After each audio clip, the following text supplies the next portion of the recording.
आज हम बात करने वाले हैं smart money concept by Khalid forex book के बारे में। मार्केट में सही तरीके से ट्रेडिंग करने के लिए सबसे जरूरी चीज है मार्केट स्ट्रक्चर को समझना।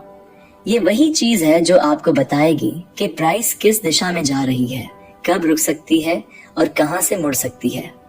अगर आपने मार्केट स्ट्रक्चर पकड़ लिया तो समझो आधी जंग जीत ली। लेकिन दिक्कत ये है कि ज्यादातर लोग बिना इसे समझे ही ट्रेडिंग शुरू कर देते हैं और फिर उन्हें नुकसान झेलना होता है। अब देखो, मार्केट का मूवमेंट कोई रैंडम चीज नहीं होती। हर प्राइस मूवमेंट के पीछे कोई ना कोई लॉजिक होता है। बड़े बड़े इंस्टीट्यूशनल ट्रेडर्स और बैंक इस लॉजिक के हिसाब से ट्रेड करते हैं और अगर आपको भी ट्रेडिंग में टिकना है तो इस लॉजिक को समझना ही होगा। इसमें सबसे पहली चीज आती है ट्रेंड। मार्केट या तो ऊपर जा रही होती है या नीचे या फिर साइडवे में कंफ्यूजन में होती है। जब प्राइस लगातार ऊपर जा रही हो तो उसे अपर ट्रेंड कहते हैं, जब नीचे आ रही हो तो डाउन ट्रेंड, और जब प्राइस ऊपर नीचे होते हुए किसी खास रेंज में अटकी हो तो उसे रेंज बाउंड मार्केट कहते हैं। अब अगर आप अपर ट्रेंड में हो तो ट्रेडिंग का सिंपल नियम है बाय ऑन डिप्स, यानी जब भी प्राइस कुछ नीचे आए तो खरीदो क्योंकि ट्रेंड ऊपर का है। इसी तरह अगर डाउन ट्रेंड में हो तो सेल ऑन रैलीज, यानी जब भी प्राइस कुछ ऊपर जाए तो बेच दो क्योंकि ट्रेंड नीचे का है। लेकिन असली खेल यहीं पर शुरू होता है। लोगों को यह तो समझ आ जाता है कि ट्रेंड क्या है, लेकिन उन्हें सही एंट्री और एग्जिट नहीं मिलती। इसका कारण यह है कि वे सपोर्ट और रेजिस्टेंस को ठीक से नहीं समझते। सपोर्ट और रेजिस्टेंस मार्केट में उन जगहों को कहते हैं जहां प्राइस को रुकावट मिलती है। सपोर्ट का मतलब वो जगह जहां प्राइस नीचे गिरते हुए रुकती है और वापस ऊपर जाने लगती है। इसे ऐसे समझो जैसे किसी बॉल को जमीन पर गिराओ तो वह उछलकर वापस ऊपर आ जाती है। इसी तरह रेजिस्टेंस वह जगह होती है जहां प्राइस ऊपर जाते जाते रुकती है और फिर नीचे गिरने लगती है, जैसे कोई बॉल छत से टकराए और नीचे आ जाए। सपोर्ट और रेजिस्टेंस के जरिए आप ये समझ सकते हो कि प्राइस कहां से पलट सकती है, और अगर किसी सपोर्ट या रेजिस्टेंस को तोड़ देती है तो एक नया ट्रेंड बन सकता है। लेकिन सिर्फ सपोर्ट और रेजिस्टेंस समझ लेना काफी नहीं है। असली गेम शुरू होता है प्राइस एक्शन से, मतलब कि प्राइस कैसे मूव कर रही है, उसमें बड़े ट्रेडर्स का क्या रोल है और मार्केट में किस तरह की लॉजिक काम कर रही है। कई बार ऐसा होता है कि प्राइस सपोर्ट पर आती है, वहां से कुछ ऊपर जाती है और फिर अचानक नीचे गिरकर सपोर्ट तोड़ देती है। इसे फेक आउट या स्मार्ट मनी मूवमेंट कहा जाता है। बड़े ट्रेडर्स ऐसा इसलिए करते हैं ताकि छोटे ट्रेडर्स को गुमराह किया जा सके। अब अगर आपको ट्रेडिंग में प्रोफेशनल तरीके से काम करना है तो आपको ऑर्डर ब्लॉक्स और मार्केट मेकर्स की चालें समझनी होंगी। बड़े इंस्टीट्यूशनल ट्रेडर्स कभी ऐसे ही खरीद फरोख्त नहीं करते। वे हमेशा एक प्लान के तहत चलते हैं। जब भी वे किसी बड़े ऑन ऑर्डर को लगाते हैं तो वे मार्केट में एक फुटप्रिंट छोड़ते हैं। अगर आप इसे पहचानना सीख गए तो आप समझ जाओगे कि मार्केट में असली मूवमेंट कब और कहां होगी। मार्केट स्ट्रक्चर को समझने का एक और तरीका है हाइज और लोज को एनालाइज करना। जब मार्केट अप ट्रेंड में होती है तो लगातार नए हाई बनाती है, और जब डाउन ट्रेंड में होती है तो लगातार नए लो बनाती है। लेकिन जैसे ही इस पैटर्न में बदलाव आता है, यानी मार्केट नया हाई नहीं बना पाती या नया लो नहीं बना पाती, तो समझो कि ट्रेंड में बदलाव आ सकता है। यही वो पॉइंट होता है जहां ज्यादातर लोग गलतियां करते हैं। वे पुराने ट्रेंड को पकड़कर बैठ जाते हैं और इस बदलाव को नोटिस नहीं करते। ट्रेंड और सपोर्ट रेजिस्टेंस के अलावा एक और जरूरी चीज है लिक्विडिटी। मार्केट में पैसा तभी चलता है जब वहां लिक्विडिटी होती है। बड़े ट्रेडर्स हमेशा यह देखते हैं कि कहां पर ज्यादा ऑर्डर्स हैं और वहीं पर अपनी चाल चलते हैं। आमतौर पर ज्यादातर लोग ट्रेडिंग में स्टॉप लॉस लगाते हैं ताकि वे बड़े नुकसान से बच सकें। लेकिन बड़े ट्रेडर्स इन स्टॉप लॉस को भी टारगेट करते हैं। मान लो कि आपने किसी सपोर्ट के पास एक बाय ऑर्डर लगाया और स्टॉप लॉस कुछ नीचे रखा। अगर ज्यादा लोग ऐसा कर रहे हैं तो बड़े ट्रेडर्स पहले प्राइस को नीचे गिराकर आपके स्टॉप लॉस को हिट करवाते हैं और फिर मार्केट को ऊपर ले जाते हैं। इसे स्टॉप हंटिंग कहा जाता है। ये इसलिए किया जाता है ताकि बड़े ट्रेडर्स को अपने बड़े बड़े ऑन ऑर्डर्स लगाने के लिए लिक्विडिटी मिल सके। इसी वजह से कई बार ऐसा होता है कि मार्केट पहले आपके स्टॉप लॉस को हिट कर देती है और फिर वही दिशा पकड़ लेती है जो आपने सोची थी। अब इसका हल क्या है? इसका हल है कि आपको स्मार्ट तरीके से ट्रेंड, सपोर्ट, रेजिस्टेंस और लिक्विडिटी को समझकर ट्रेडिंग करनी होगी। आप ये देख सकते हो कि कहां पर बड़े ऑर्डर्स हो सकते हैं, कहां पर मार्केट में लिक्विडिटी ज्यादा है और कहां पर फेक ब्रेकआउट होने के चांस हैं। मार्केट स्ट्रक्चर को समझना कोई मुश्किल काम नहीं है, लेकिन इसे सीखने के लिए आपको प्रैक्टिस करनी होगी। आप पहले चार्ट को ध्यान से देखो, उसमें ट्रेंड को पहचानो, सपोर्ट और रेजिस्टेंस को मार्क करो और फिर ये देखो कि बड़े ट्रेडर्स कहां पर अपने ऑर्डर्स लगा सकते हैं। धीरे धीरे आपको पैटर्न समझ में आने लगेंगे और आप उन गलतियों से बच पाओगे जो ज्यादातर नए ट्रेडर्स करते हैं। ट्रेडिंग सिर्फ टेक्निकल स्किल का खेल नहीं है, ये साइकोलॉजी और स्ट्रेटजी दोनों का मिला जुला कॉम्बिनेशन है। अगर आप अपनी इमोशंस को कंट्रोल करना सीख गए तो आप लंबे समय तक इस गेम में बने रह सकते हो। सबसे जरूरी चीज है कि बिना सोचे समझे ट्रेडिंग मत करो। पहले मार्केट स्ट्रक्चर को समझो, फिर एक प्रॉपर प्लान बनाओ और तभी एंट्री लो। अगर आप इन सभी चीजों को धीरे धीरे अपनाते हो तो आप प्रोफेशनल ट्रेडर्स की तरह सोचने लगोगे। मार्केट स्ट्रक्चर को समझना आपकी ट्रेडिंग जर्नी का पहला और सबसे जरूरी स्टेप है। अगर यह क्लियर हो गया तो आगे के लेसन्स को समझना और भी आसान हो जाएगा। मार्केट में ट्रेडिंग सिर्फ चार्ट देखकर अंदाजा लगाने का खेल नहीं है, बल्कि ये पूरी तरह से एक साइंस है जिसमें हर प्राइस मूवमेंट के पीछे एक लॉजिक होता है। ये लॉजिक समझने के लिए हमें दो चीजों को गहराई से जानना होगा, प्राइस एक्शन और एन ऑर्डर फ्लो। ये दोनों ही किसी भी प्रोफेशनल ट्रेडर की सबसे बड़ी ताकत होती है। अगर आपने इन्हें सही से पकड़ लिया तो आपको मार्केट में एंट्री और एग्जिट के सही पॉइंट्स का अंदाजा लगने लगेगा और आप उन गलतियों से बच पाओगे जो ज्यादातर नए ट्रेडर्स करते हैं। सबसे पहले बात करते हैं प्राइस एक्शन की। ये एक ऐसा टूल है जिससे हम बिना किसी इंडिकेटर के सिर्फ कैंडलस्टिक पैटर्न, ब्रेकआउट और रिवर्सल को पढ़कर ट्रेडिंग के डिसीजन लेते हैं। इसमें कोई एक्स्ट्रा टूल्स की जरूरत नहीं होती, बस आपको चार्ट को समझना आना चाहिए। कई लोग मार्केट में दर्जनों इंडिकेटर्स का इस्तेमाल करते हैं, लेकिन असली खेल सिर्फ प्राइस में ही छुपा होता है। बड़े इंस्टीट्यूशनल ट्रेडर्स भी प्राइस एक्शन पर ज्यादा भरोसा करते हैं क्योंकि यह मार्केट के असली बिहेवियर को दिखाता है। प्राइस एक्शन का पहला और सबसे जरूरी हिस्सा होता है कैंडलस्टिक पैटर्न। कैंडलस्टिक्स सिर्फ लाल और हरे बॉक्स नहीं होते, बल्कि ये पूरी कहानी बयां करते हैं कि मार्केट में खरीदार और विक्रेता कैसे लड़ाई कर रहे हैं। जब एक लंबी ग्रीन कैंडल बनती है तो इसका मतलब है कि बायर्स मार्केट पर कंट्रोल कर रहे हैं और जब एक लंबी रेड कैंडल बनती है तो इसका मतलब है कि सेलर्स हावी हैं। लेकिन असली चाल तब शुरू होती है जब हमें स्पेशल पैटर्न दिखते हैं। जैसे कि अगर आपको किसी सपोर्ट के पास एक पिन बार कैंडल दिखे तो इसका मतलब है कि वहां बड़े बायर्स एक्टिव हो रहे हैं और मार्केट ऊपर जाने की तैयारी कर रहा है। इसी तरह अगर किसी रेजिस्टेंस के पास एक इनसाइड बार पैटर्न दिखे तो इसका मतलब है कि मार्केट में अनिश्चितता है और जल्दी ही एक बड़ा मूवमेंट आ सकता है। ब्रेकआउट और रिवर्सल को समझना भी उतना ही जरूरी है। कई बार ट्रेडर्स सोचते हैं कि जब कोई सपोर्ट या रेजिस्टेंस ब्रेक हो गया तो अब मार्केट उसी दिशा में भागेगा, लेकिन ये हमेशा सच नहीं होता। बड़े ट्रेडर्स पहले फेक ब्रेकआउट करवाते हैं ताकि छोटे ट्रेडर्स के स्टॉप लॉस हिट हो जाएं और फिर असली मूवमेंट शुरू करते हैं। उदाहरण के लिए मान लो कि किसी रेजिस्टेंस के पास बहुत सारे छोटे ट्रेडर्स ने सेल के ऑर्डर लगा रखे हैं और अपने स्टॉप लॉस थोड़े ऊपर रखे हैं। अब बड़े ट्रेडर्स पहले प्राइस को तेजी से ऊपर ले जाते हैं ताकि उन सभी स्टॉप लॉस को हिट करवा सकें। जब ये स्टॉप लॉस ट्रिगर होते हैं तो मार्केट में अचानक से लिक्विडिटी आ जाती है और बड़े ट्रेडर्स अपने बड़े बड़े सेल ऑन ऑर्डर्स वहीं पर डाल देते हैं।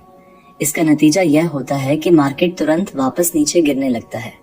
यही वजह है कि जब भी कोई ब्रेकआउट हो तो उसे बिना कंफर्मेशन के मत मानो। पहले यह देखो कि क्या मार्केट उस ब्रेकआउट को रीटेस्ट कर रहा है या नहीं। अगर रीटेस्ट के बाद भी प्राइस उसी दिशा में जा रही है तो समझो कि असली ब्रेकआउट हुआ है, नहीं तो यह सिर्फ एक फेक आउट था और बड़े ट्रेडर्स ने आपको फंसा दिया। अब बात करते हैं ऑर्डर फ्लो की।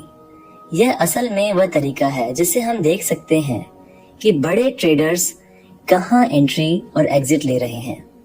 आमतौर पर छोटे ट्रेडर्स चार्ट को देखकर अनुमान लगाते हैं, लेकिन बड़े ट्रेडर्स के पास डेटा होता है कि मार्केट में कहां पर कितने ऑर्डर्स रखे हुए हैं। इसी वजह से वे हमेशा गेम में आगे रहते हैं। ऑन ऑर्डर फ्लो को समझने के लिए हमें यह देखना होता है कि मार्केट में कहां ज्यादा लिक्विडिटी मौजूद है। लिक्विडिटी का मतलब है वह जगह जहां ज्यादा से ज्यादा ट्रेडर्स के ऑर्डर्स लगे हुए हैं।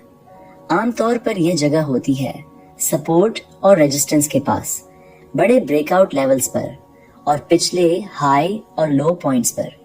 बड़े इंस्टीट्यूशनल ट्रेडर्स कभी ऐसे ही मार्केट में एंट्री नहीं लेते।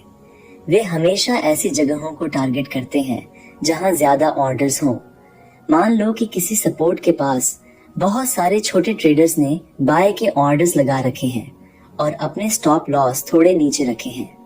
अब बड़े ट्रेडर्स जानबूझकर पहले प्राइस को नीचे गिराते हैं ताकि उन सभी स्टॉप लॉस को हिट करवा सकें। जब ऐसा होता है तो मार्केट में बहुत सारी सेलिंग लिक्विडिटी आ जाती है। यही वह जगह होती है जहां बड़े ट्रेडर्स अपने बड़े बड़े बाय ऑर्डर्स डालते हैं और मार्केट अचानक से ऊपर जाने लगता है। यही कारण है कि कई बार आपको ऐसा लगता होगा कि जैसे ही आपने कोई ट्रेड लिया, मार्केट उल्टी दिशा में चला गया। इसका कारण यह है कि बड़े ट्रेडर्स पहले लिक्विडिटी को हिट करते हैं और फिर अपनी असली चाल चलते हैं। ऑन ऑर्डर ब्लॉक्स भी इसी लॉजिक पर काम करते हैं। जब भी बड़े ट्रेडर्स कोई बड़ा ऑन ऑर्डर लगाते हैं तो वे मार्केट में एक फुटप्रिंट छोड़ जाते हैं। अगर आप इन ऑन ऑर्डर ब्लॉक्स को पहचानना सीख गए तो आप जान पाओगे कि बड़े ट्रेडर्स कहां पर एंट्री ले सकते हैं। आमतौर पर जब कोई बड़ा इंस्टीट्यूशनल ऑर्डर लगता है तो मार्केट वहां पर कुछ समय के लिए कंसोलिडेट करता है और फिर एक बड़ा मूवमेंट करता है। अगर आपको चार्ट पर कोई ऐसा लेवल दिखे जहां मार्केट ने एक बड़ा मूवमेंट करने से पहले कुछ समय बिताया हो, तो समझो कि वहां पर बड़े ट्रेडर्स एक्टिव हुए थे। अगर आप प्राइस एक्शन और ऑर्डर फ्लो को सही से समझ गए तो आपको इंडिकेटर्स की जरूरत ही नहीं पड़ेगी। आप बिना किसी एक्स्ट्रा टूल्स के सिर्फ चार्ट को देखकर यह जान जाओगे कि मार्केट में क्या चल रहा है, लेकिन इसके लिए आपको प्रैक्टिस करनी होगी। सबसे पहले आप चार्ट पर कैंडलस्टिक्स को ध्यान से देखना शुरू करो। पैटर्न को पहचानने की कोशिश करो। देखो कि ब्रेकआउट के बाद मार्केट कैसे बिहेव करता है। ये समझने की कोशिश करो कि कहां पर बड़े ट्रेडर्स अपने ऑर्डर्स लगा रहे होंगे। जब आप रोजाना ऐसा करने लगोगे तो धीरे धीरे आपको ये चीजें ऑटोमेटिकली दिखने लगेंगी। मार्केट में पैसा कमाना आसान नहीं है, लेकिन अगर आप सही तरीके से सीखते हो और अपने इमोशंस को कंट्रोल में रखते हो तो आप इस गेम में जीत सकते हो। बस ध्यान रहे कि बिना समझे कोई भी ट्रेड मत लो। पहले एनालिसिस करो, देखो कि बड़े प्लेयर्स कहाँ एक्टिव हो रहे हैं और तभी अपनी एंट्री प्लान करो। अगर आप इन चीजों को फॉलो करोगे तो धीरे धीरे आपको ट्रेडिंग में एक नया कॉन्फिडेंस आएगा और आप उन गलतियों से बच पाओगे जो नए ट्रेडर्स बार बार करते हैं। प्राइस एक्शन और ऑन ऑर्डर फ्लो ही वो दो सबसे बड़े हथियार हैं जो आपको मार्केट में लंबे समय तक टिकाए रख सकते हैं। मार्केट में हर प्राइस मूवमेंट के पीछे एक लॉजिक होता है और अगर आप इस लॉजिक को समझ लेते हो तो आप बाकी ट्रेडर्स से एक कदम आगे रह सकते हो। बड़े इंस्टीट्यूशनल ट्रेडर्स कभी भी मार्केट में बिना प्लान के एंट्री नहीं लेते। उनके पास पहले से ही तय होता है कि वे कहां पर अपने ऑर्डर्स प्लेस करेंगे। यही जगह होती हैं ऑन ऑर्डर ब्लॉक्स। अगर आप इन्हें पहचानना सीख गए तो आपको यह समझने में आसानी होगी कि मार्केट में असली मूवमेंट कहां से शुरू होगा। ऑन ऑर्डर ब्लॉक्स वे खास लेवल होते हैं जहां बड़े ट्रेडर्स अपने बड़े बड़े ऑन ऑर्डर्स लगाते हैं, लेकिन चूंकि उनके पास इतना बड़ा कैपिटल होता है वे एक बार में पूरे ऑन ऑर्डर को एग्जीक्यूट नहीं कर सकते। उन्हें अपने ऑन ऑर्डर्स को धीरे धीरे भरने के लिए एक स्ट्रेटेजी अपनानी पड़ती है। इसी वजह से जब मार्केट किसी बड़े मूवमेंट से पहले कुछ समय तक एक रेंज में कंसोलिडेट करता है तो यह इस बात का संकेत हो सकता है कि वहां पर बड़े ट्रेडर्स अपने ऑर्डर्स प्लेस कर रहे हैं। मान लो कि एक सपोर्ट लेवल पर बार बार प्राइस गिर रही है, लेकिन हर बार वहां से वापस ऊपर चली जाती है। इसका मतलब है कि वहां पर कोई बहुत बड़ा बायर एक्टिव है जो हर बार उस प्राइस पर खरीदारी कर रहा है। ये वही जगह है जहां एक ऑर्डर ब्लॉक बनता है। जब प्राइस उस ऑर्डर ब्लॉक के पास फिर से आती है तो वहां से एक बड़ा मूवमेंट हो सकता है, क्योंकि वही बड़े ट्रेडर्स अपने ऑर्डर्स फिर से भर सकते हैं। ऑर्डर ब्लॉक्स को पहचानने का एक और तरीका यह है कि जब किसी जगह से मार्केट अचानक बहुत तेज मूव करता है तो वहां पर बड़े प्लेयर्स ने अपने ऑन ऑर्डर्स पहले से लगाए हुए होते हैं। अगर आपको चार्ट पर कोई ऐसा जोन दिखे जहां से प्राइस ने बिना ज्यादा समय बिताए एक बड़ा अप मूव या डाउन मूव किया हो, तो समझो कि वहां एक ऑर्डर ब्लॉक था। अगली बार जब मार्केट वहां वापस आएगा तो एक बड़ा ट्रेडिंग अवसर बन सकता है। अब बात करते हैं लिक्विडिटी पूल्स की। मार्केट में लिक्विडिटी का मतलब होता है वो जगह जहां ज्यादा से ज्यादा ऑर्डर्स मौजूद होते हैं। बड़े ट्रेडर्स हमेशा ऐसी जगहों को टारगेट करते हैं, क्योंकि अगर उन्हें अपने बड़े बड़े ऑन ऑर्डर्स लगाने हैं तो उन्हें ज्यादा लिक्विडिटी की जरूरत होगी। लिक्विडिटी पूल्स आमतौर पर उन जगहों पर बनते हैं जहां छोटे ट्रेडर्स अपने स्टॉप लॉस लगाते हैं। मान लो कि बहुत सारे ट्रेडर्स ने एक सपोर्ट लेवल पर बाय किया है और उन्होंने अपने स्टॉप लॉस उस सपोर्ट के कुछ नीचे रखे हैं। अब बड़े ट्रेडर्स को पता होता है कि अगर वे प्राइस को कुछ नीचे गिरा दें तो उन छोटे ट्रेडर्स के स्टॉप लॉस ट्रिगर हो जाएंगे और मार्केट में सेलिंग लिक्विडिटी आ जाएगी। इसी लिक्विडिटी का फायदा उठाकर बड़े ट्रेडर्स अपने खुद के बाय ऑर्डर्स भरते हैं और फिर मार्केट को वापस ऊपर भेज देते हैं। इसी तरह अगर बहुत सारे ट्रेडर्स ने किसी रेजिस्टेंस लेवल पर सेल किया है और उनके स्टॉप लॉस उस रेजिस्टेंस के कुछ ऊपर रखे हैं, तो बड़े ट्रेडर्स पहले प्राइस को ऊपर ले जाकर उन सभी स्टॉप लॉस को ट्रिगर करते हैं। इससे मार्केट में बहुत सारी बाइंग लिक्विडिटी आती है और यही वह जगह होती है जहां बड़े ट्रेडर्स अपने सेल ऑर्डर्स भरते हैं। इसके बाद मार्केट अचानक से नीचे गिरने लगता है। इसका मतलब यह हुआ कि जब भी आप कोई ट्रेड लेने की सोच रहे हो तो ये जरूर देखो कि मार्केट में सबसे ज्यादा लिक्विडिटी कहाँ मौजूद है। अगर आप उन लेवल्स को पहचान लोगे जहां ज्यादा लिक्विडिटी है, तो आप ये अंदाजा लगा सकते हो कि बड़े ट्रेडर्स क्या करने वाले हैं। अगर आप ऑर्डर ब्लॉक्स और लिक्विडिटी पूल्स को सही से समझ गए तो आपको ट्रेडिंग में एक अलग तरह का एडवांटेज मिलेगा। अब आप सिर्फ सपोर्ट और रेजिस्टेंस देखकर ट्रेड नहीं करोगे, बल्कि यह भी देखोगे कि बड़े ट्रेडर्स कहां पर अपने ऑर्डर्स लगा रहे हैं। इससे आपकी एंट्री और एग्जिट ज्यादा सटीक होगी और आप उन गलतियों से बच पाओगे जो ज्यादातर ट्रेडर्स करते हैं। ऑन ऑर्डर ब्लॉक्स और लिक्विडिटी पूल्स की पहचान करने के लिए आपको प्रैक्टिस करनी होगी। रोज चार्ट को देखो, पैटर्न को पहचानने की कोशिश करो और देखो कि जब मार्केट किसी ऑन ऑर्डर ब्लॉक या लिक्विडिटी पूल के पास आता है तो कैसे रिएक्ट करता है। धीरे धीरे यह आपकी स्किल बन जाएगी और आप ट्रेडिंग में पहले से ज्यादा आत्मविश्वास महसूस करने लगोगे। मार्केट में अगर आप ध्यान से देखो तो आपको बार बार एक चीज देखने को मिलेगी। प्राइस अचानक किसी सपोर्ट या रेजिस्टेंस को तोड़ती है, फिर तुरंत रिवर्स कर जाती है। ये सिर्फ संयोग नहीं है, बल्कि मार्केट में बड़े ट्रेडर्स की एक स्ट्रेटजी है जिसे स्टॉप हंटिंग कहते हैं।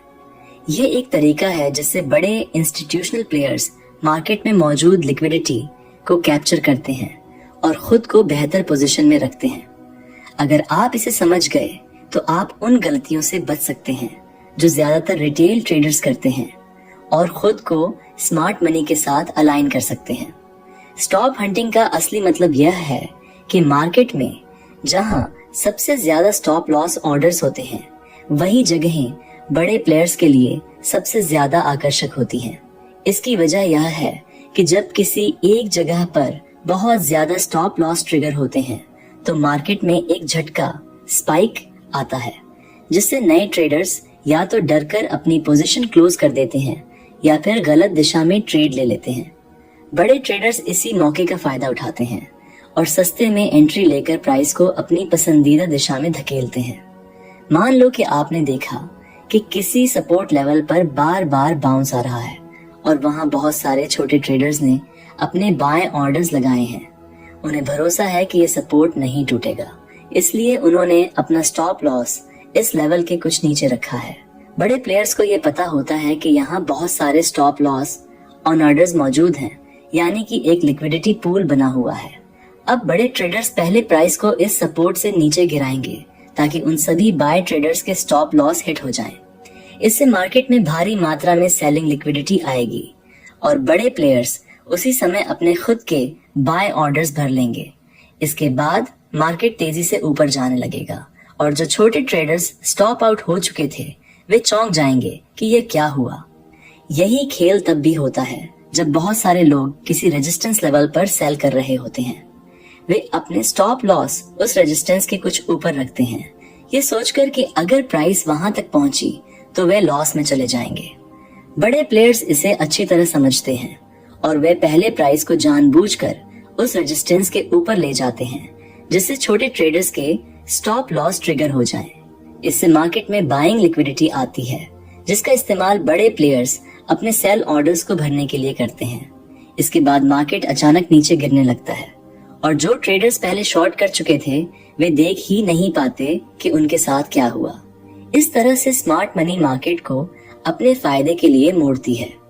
वे पहले यह देखती है कि ज्यादातर रिटेल ट्रेडर्स ने अपने स्टॉप लॉस कहाँ लगाए हैं और फिर वे जानबूझकर प्राइस को वहां तक धकेल कर उन सभी स्टॉप लॉस को ट्रिगर करती है। इससे छोटे ट्रेडर्स को नुकसान होता है और बड़े प्लेयर्स को सस्ता एंट्री पॉइंट मिल जाता है। अगर आप स्टॉप हंटिंग से बचना चाहते हो तो आपको यह सीखना होगा कि लिक्विडिटी पूल्स कहाँ बन रहे हैं। आपको ध्यान से देखना होगा कि मार्केट में कहाँ ज्यादा ट्रेंडिंग हो रहा है और कौन से लेवल ऐसे हैं जहां ज्यादातर ट्रेडर्स अपने ऑर्डर्स प्लेस कर रहे हैं। अगर कोई सपोर्ट या रेजिस्टेंस बहुत ज्यादा बार टेस्ट हो चुका है तो वहां पर स्टॉप हंट होने की संभावना बढ़ जाती है। एक और तरीका जिससे आप स्टॉप हंटिंग से बच सकते हो वह है फेक आउट्स को पहचानना। कभी कभी मार्केट किसी सपोर्ट या रेजिस्टेंस को तोड़ता है लेकिन तुरंत वापस आ जाता है। ये एक क्लासिक साइन होता है कि वहां पर स्टॉप हंट हुआ है। अगर आप देखो कि कोई ब्रेकआउट हुआ लेकिन कैंडल तुरंत ही वापस आ गई और पिछले लेवल के अंदर क्लोज हो गई तो यह एक फेक आउट हो सकता है। ऐसे मौकों पर आपको ये देखना चाहिए कि क्या बड़े ट्रेडर्स वहां पर अपने ऑन ऑर्डर्स भर रहे हैं। इसके अलावा ऑन ऑर्डर फ्लो को समझना भी जरूरी है। जब मार्केट किसी लिक्विडिटी पूल के पास आता है तो आप वॉल्यूम एनालिसिस और प्राइस एक्शन देखकर अंदाजा लगा सकते हो कि वहां बड़े प्लेयर्स क्या कर रहे हैं। अगर आपको लगे कि स्टॉप हंट होने के बाद मार्केट में तेजी से उल्टा मूवमेंट आ रहा है तो समझ जाइए कि वहां स्मार्ट मनी एक्टिव हो गई है और आप भी उसी दिशा में ट्रेड लेकर फायदा उठा सकते हो। ट्रेडिंग में जीतने के लिए ये जरूरी नहीं कि आप हर मूवमेंट को पकड़ो, बल्कि ये जरूरी है कि आप सही जगह पर एंट्री लो। अगर आप जानते हो कि मार्केट में कहां पर सबसे ज्यादा लिक्विडिटी है और बड़े प्लेयर्स क्या करने वाले हैं तो आप उन ट्रेड्स को अवॉइड कर सकते हो जो सिर्फ छोटे ट्रेडर्स को फंसाने के लिए बनाए गए हैं। हर नए ट्रेड से पहले ये सोचना सीखो कि अगर मैं एक बड़ा इंस्टीट्यूशनल ट्रेडर होता तो मैं कहां पर अपने ऑर्डर्स लगाता।